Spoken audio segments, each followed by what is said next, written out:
PSM Makassar harus kembali menelan kekalahan, usai takluk dari Madura United dengan skor 2-0, di pekan ke-15 Liga Indonesia musim 2023-2024. Pertandingan antara PSM Makassar menghadapi Madura United sendiri, berlangsung di Stadion Gelora Mandiri, Kota Parepare, pada Minggu, 8 Oktober 2023.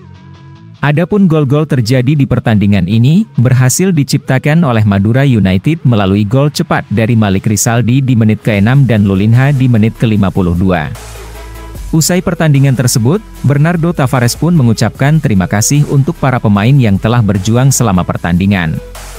Ia pun juga tak lupa mengucapkan terima kasih untuk para supporter yang sudah hadir langsung untuk memberikan dukungan kepada para pemain. Pelatih asal Portugal itu pun mengaku, apapun hasil yang didapatkan di laga ini sudah tidak bisa berubah. Jadi, ia meminta para pemain agar bisa move on. Selain itu juga, Bernardo Tavares pun mengaku kekalahan ini yang menjadi kekalahan kelima beruntun bagi PSM menjadi pengalaman pertama bagi dirinya. Tavares pun mengaku, tidak akan menyerah dengan keadaan seperti ini, jika para pemainnya di tim juga belum menyerah.